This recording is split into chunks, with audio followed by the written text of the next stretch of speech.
with probably zero musical capabilities think that Kendrick Lamar didn't deserve the halftime show. What? What do you mean? Like, sure, we could sit here all day and be like, oh, I actually think this artist deserved it. What? Only white people hated it. I didn't want to say it. As a white passing person, I didn't want to say that. But you saying that and me repeating that message, I'm just going to let that sit.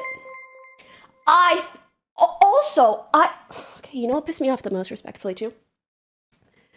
The people that I saw with this take the most were white men. Ain't nothing wrong with being a white man. That's not the point. My point is that, I feel like if you watched his performance and really took it in, you'd be like, there are some underlying messages that the performance is trying to convey, especially during Black History Month. So you sitting there, again, respectfully, whatever, being like, oh, I don't think he deserved it. It's just like, stop, please, please.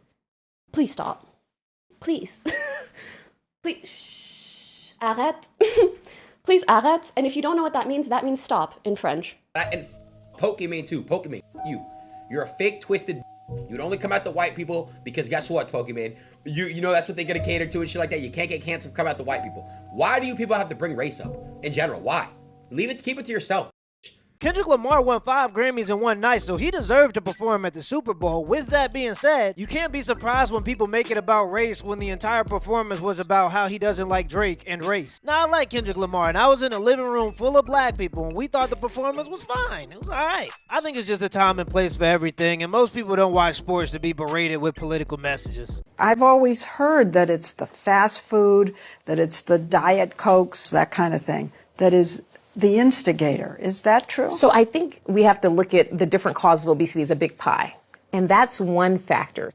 But notice how I'm using this part of the pie, right? But the number one cause of obesity is genetics. That means if you are born to parents that have obesity, you have a 50 to 85% likelihood of having the disease yourself, even with optimal diet, exercise, sleep management, stress management. No, kids who come from obese families are more likely to be obese because they're more likely to take on the habits of their parents. And Dr. Fatima, you want us to believe that there's nothing they can do about it even if they follow the federal dietary guidelines? Well, who makes the federal dietary guidelines, Dr. Fatima? Recently appointed DGAC member Dr. Fatima Cody Stanford has been paid tens of thousands of dollars by drug makers that manufacture weight loss and obesity drugs, including the producers of semaglutide and Ozempic. She has also promoted these products in media appearances. These facts raise concerns about financial ties and potential conflicts of interest that bear on her judgment as a member of the DGAC. So Dr. Fatima here is a part of the Dietary Guidelines Advisory Committee for the US, and she wants you to believe that there's absolutely nothing you can do about weight loss except for take Ozempic. And guess who she's sponsored by? You don't find that suspicious? No conflict of interest here. Almost half of a federal government panel that helps develop U.S. nutritional guidelines has significant ties to big agriculture, ultra-processed food companies, pharmaceutical companies, and other corporate organizations with significant stake in the process's outcome. I'm telling you right now, these companies are lobbying to poison the food supply. Then after you get fat or inevitably have health conditions, they hire these influencers and specialists to convince you that there's nothing you can do to solve your problem, then sell you the solution. Why the bike so small? Why are you so big?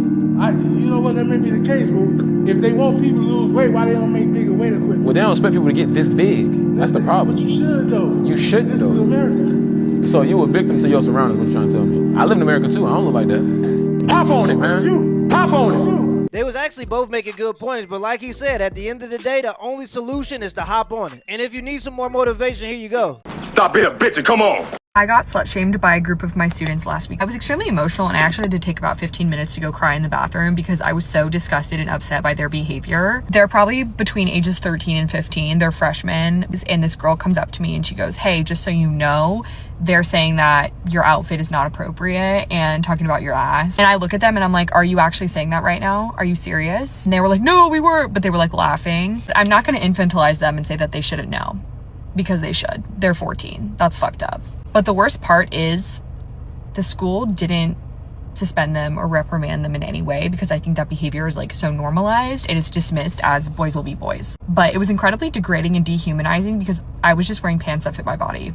I'm willing to bet that the boys aren't the problem. She's the problem. If I leave my drawers on the dresser and put on gray sweatpants to go teach 10th grade girls how to do jumping jacks in PE, and they point that out as weird, they're not the problem. I'm the problem. And I know that feminists don't want to hear this because they want to turn our little boys into little girls, but yeah, if you wear skimpy clothes in front of boys, boys will be boys. Gen Z and Gen Alpha boys are more conservative than ever, and they doing the right thing. Bring shame back. You should be ashamed of yourself. She got to the point where we were in action, and she said in my ear, "Go deeper. Stay with me now." And what hurt me is I was already all the way in. So I had ran out of pee-pee. Yo, someone told me that you dated an Eagles player. The one that just scored. He just scored a touchdown. That could be you. Oh, his hand. Sorry. He's gonna be so up after this if he wins. Yeah. He's a Hall of Famer. Do you feel like you fumbled the bag? Do you feel like you fumbled the bag? Yeah, you did. Yeah. That guy you cheated on with makes, in his whole life, has made what this guy just made from scoring that one touchdown. I know, it's bad. If he can even come close to that. It's bad. It's bad. Yeah. You could have been set up for your whole family tree, and look at you. Hey, but what'd you learn? To be like a wholesome girl now. Not to cheat? Oh, you didn't learn a lesson, but hey, stand on that. Double down. Yes, sir. What'd you do? I accidentally his roommate that I was for years. Accidentally! In front of him when he was hurt. The guy who just scored on the Eagles? Yeah, he me off, so. What's his name? Cooper DeSheen.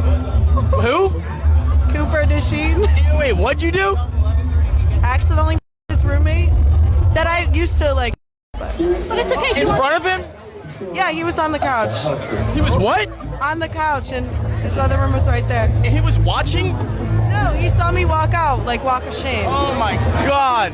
And now he's winning the Super Bowl, so who really lost? He still hits me up, though. Damn. That guy just scored on the Eagles.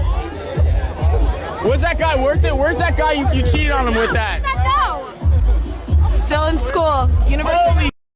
That might be the worst fumble in NCAA history. That is a generational fumble. That's honestly probably the best thing that's ever happened to Cooper DeJean. Would you be down to buy me a drink? No? It was worth asking, right? Sure. I mean, I would ask the same thing. You look How about friendly. you? Will you buy me a drink? What do you want? Tequila shot. Okay, I'm sober. I'll buy a water and I'll get you a shot. Hi. I guess I'm getting this man a tequila shot. This video really backfired. You're taking a video? No. Tequila shot on her. On me. One. Show your mommy. Could I get a water and a cup? Thank you. Literally, what the fuck? This video backfired so much. Cheers. City boy! City boy! I recently was going on dates with a man, and nice guy, good guy, treated me well. But once I realized that he was not my husband, because I'm only looking for husband energy at the moment, I ended things with him, told him that I didn't see it going any further. He agreed.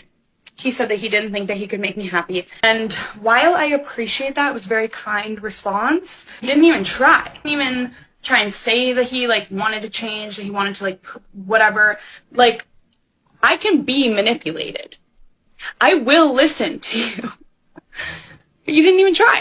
They call her the cat lady. Yeah, so what she's saying is she wanted him to beg her to stay so that she could boost her own ego. He did the right thing. Women who are addicted to drama are not interested in a peaceful life, and there's nothing you can do about that. She belongs to the streets. Also, guys, I've activated the memberships on the channel. If you become a member, you're going to get access to exclusive live streams, exclusive videos, and an exclusive Discord. Make sure you become a member. It's a great way to support the channel. Let me know in the comments below if this video was a W or a L, and give me the HBO special. That's a Help Brother Out special. Hit the like and the subscribe button for more content. Till next time.